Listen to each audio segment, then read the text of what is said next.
Baik, udah masuk semua ya. Assalamualaikum warahmatullahi wabarakatuh.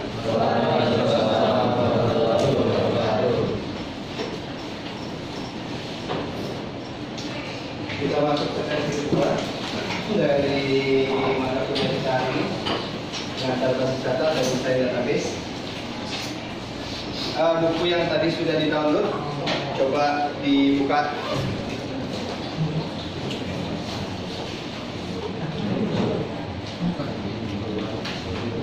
Tadi kita sudah sedikit mencari tahu, ya, dan sedikit diberikan pengantar yang dimaksud dengan database itu apa, basis data itu apa. Mudah-mudahan tidak ada yang keliru lagi di dalam menerjemahkan apa itu data, apa itu informasi. Jadi kalau misalnya spidol, data atau informasi? Data. Buku, data atau informasi? Data. Ketika dua data ini saling bertemu, data spidol dan buku menjadi informasi yang saling terhubung. Sama seperti tadi kita ambil analogi kebakaran. Kebakaran itu cuma data, tidak jelas. Data itu belum menjadi informasi, belum diolah. Ketika kita berkata kebakaran, orang masih bertanya-tanya kebakarannya di mana, apa yang terbakar, apa sebab kebakaran. Tetapi ketika kita bilang Pasar Cinde kebakaran, orang sudah, oh Pasar Cinde kebakaran, ada kebakaran di Pasar Cinde. Apa penyebabnya? Ya nggak tahu, nanti dulu lah, ini Pasar Cinde kebakaran gitu. Nah itu namanya informasi. Dan tadi sudah saya sampaikan juga bahwa kita harus belajar mulai dari sekarang bagaimana berkata-kata, berkomunikasi terutama kepada publik, ya, kepada khalayak, baik itu melalui media sosial atau yang lainnya. Sampaikanlah suatu informasi secara akurat, jangan setengah-setengah. Kalau kalian menyampaikan suatu informasi secara setengah-setengah, yang dikhawatirkan si penerima informasi akan bingung. Satria itu nggak jelas.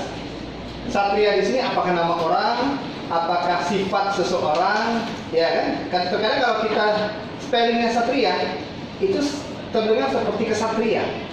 Kesatria itu adalah sifat. Wah itu sifatnya kesatria sekali, gentleman gitu.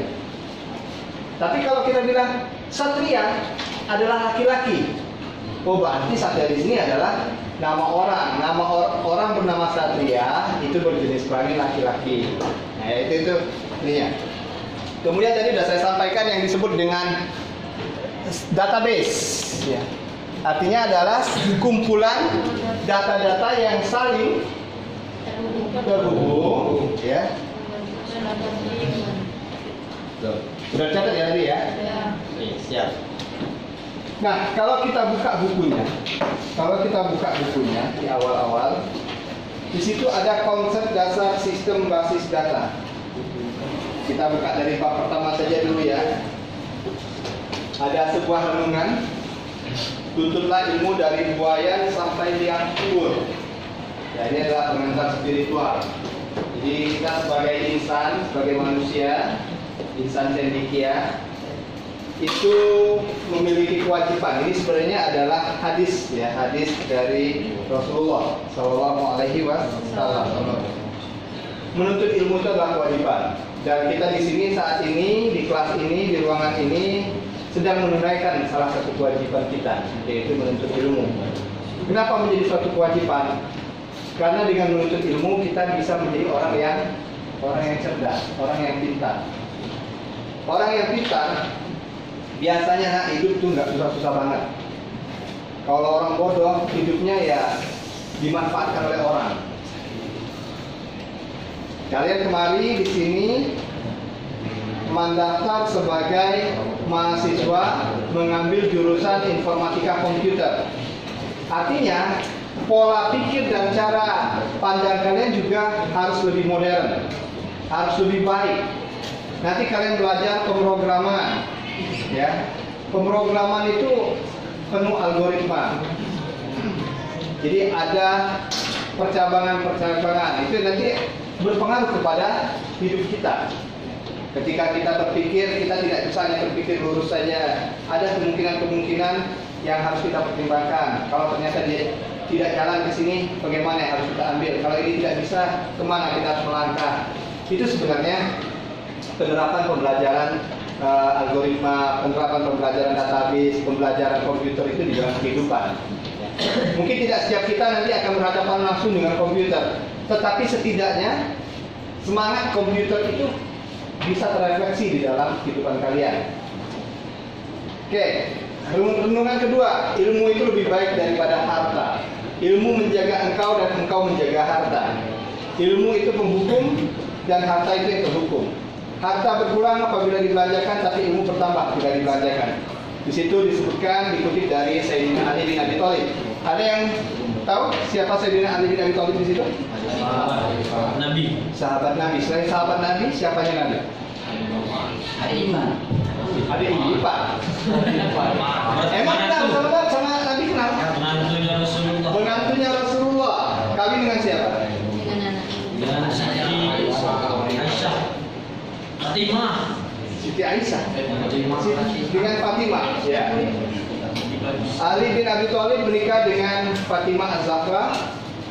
Kemudian memiliki sepasang putra, Sayyidina Hasan dan Husain. Nah, Sayyidina Ali juga adalah salah seorang khalifah keempat, ya, yang menggantikan Nabi menjadi pemimpin di kaum muslimin pada waktu itu. Ini kata-kata ini benar. Ilmu itu lebih baik daripada harta. Ya, maksudnya harta di sini adalah harta uang, emas, permata dan sebagainya.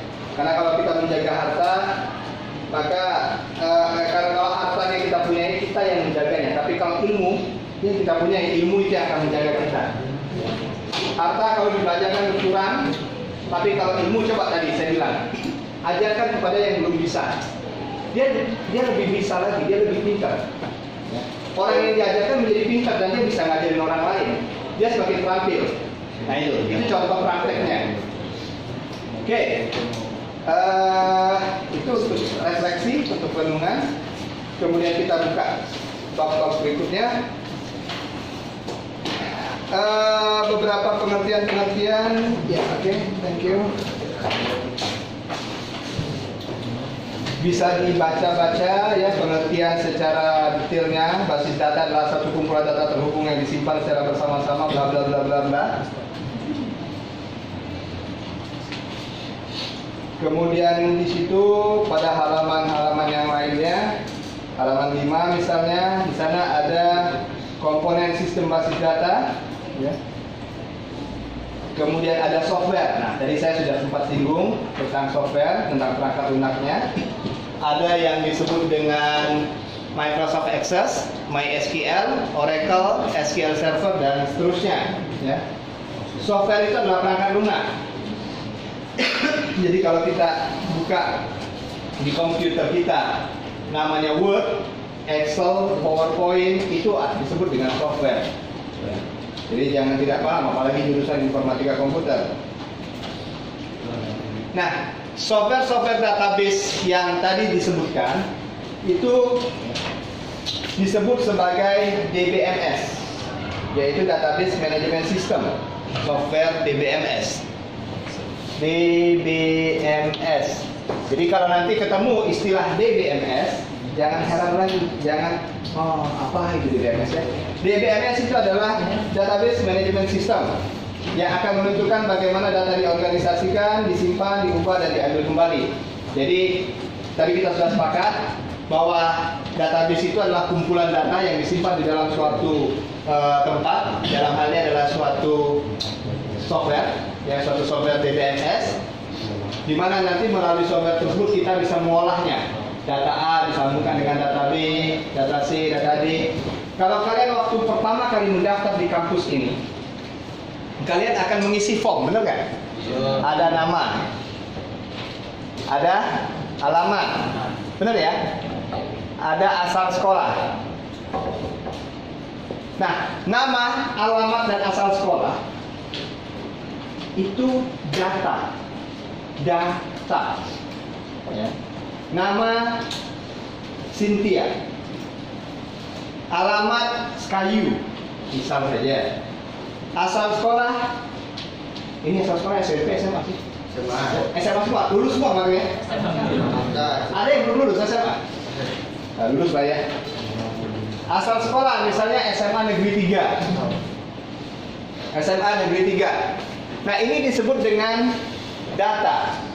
Ini Cynthia. Ini alamat Jalan Sekayu lah ya, Jalan Sekayu nomor 2. Ini data ini masing-masing terpisah. Data ini masing-masing terpisah. Ketika kita lepas satu, Jalan Sekayu nomor 2, masih nggak kalian bertanya-tanya? Jalan Sekayu nomor 2 ini apa? Siapa yang tinggal di Jalan Sekayu nomor 2? Berarti ini bukan informasi. Jalan Sekayu nomor 2 ini masih data. Bisa saja Cynthia, bisa Titin, bisa Satria, bisa Farhan, bahkan bisa siapapun di sini. Asal sekolah SMA Negeri 3, siapapun bisa sekolah di SMA Negeri 3. Nah, ini namanya data-data yang disimpan di satu tempat. Supaya ini bisa menjadi informasi, diolah dengan menggunakan DBMS, menggunakan Database Management System. Sehingga jadilah nanti tampil nama Titin, misalnya asal sekolah SMA Negeri 3, alamat Jalan Sekayu nomor 2. Baru kita jelas, oh rupanya yang ada di Jalan Sekayu nomor 2 ini adalah si Titin. Oh, yang ada di Jalan Letkol Adrian itu adalah si Farhan. Nah, itu maksudnya terhubung ya, dan terorganisasi dengan baik ya. Bisa disimpan, diubah, dan diambil kembali. Di situ ada contoh ya, kalau kita lihat di buku, perangkat lunak yang termasuk dalam DBMS adalah seperti DBase 3, DBase 4, Foxbase, dan seterusnya. DBase 3, DBase 4, Foxbase, Fox Pro itu adalah database management system yang lama ya. Kita sudah nggak belajar lagi itu ya. DBase itu zaman-zamannya DOS. Kita sudah menggunakan seperti yang saya tulis, kita akan mempelajari Access, MySQL, dan seterusnya.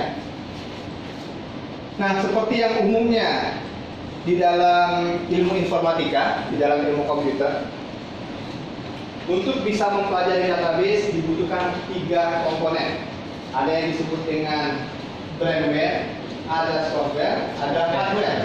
Ya. Tanpa ketiganya, maka kita nggak bisa ngapa-ngapain. Yang disebut dengan software ya harus ada perangkat lunak seperti Access, SQL, Oracle, dan sebagainya. Perangkat keras, hardware, ya komputer. Ya, tanpa komputer kita nggak bisa mempelajari aplikasi-aplikasi tadi. Kemudian yang tidak kalah penting adalah brainware. Brainware itu adalah manusianya, pengguna kita. Kalau kita udah nggak bisa berpikir, maka kita pasti nggak bisa belajar. Makanya sebelum datang ke kampus, sebelum kuliah, ya sarapan yang benar, yang bagus. Minum susu tadi ya disebut ya. Minum susu, makan roti, ya. Jangan mie bungkus terus. Kalau anak kos kan makanannya pagi mie bungkus, mie instan, siang mie instan, malam mie instan gitu ya. Nanti tengah malam lapar minum apa? Minum apa namanya? Kuah mie instan.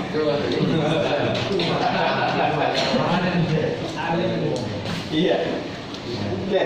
Jadi penuhi gizi, karena semakin terpenuhi gizi maka brainware kita akan lebih baik, ya. Dan jangan lupa olahraga. Wah, jadi sekarang ini ngasih tips-tips kesehatan. Iya, kalau kita nggak sehat kita susah untuk belajar. Kalau kegemukan susah belajar. Ya gemuk, diam saya juga gemuk. Oke. Keuntungan dan kerugian sistem basis data, bla bla bla, bisa dipelajari saja. Secara teorinya ya, ada keuntungan, ada kerugian.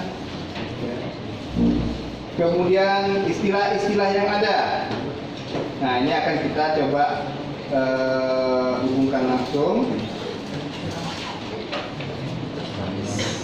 Halaman 12 ada itu istilah-istilah dalam sistem basis data yang disebut dengan enterprise, entitas, atribut, ya, nilai data atau data value, record, file, database, dan DBMS.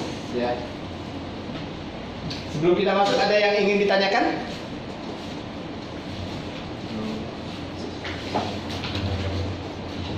Ada yang ditanyakan lagi?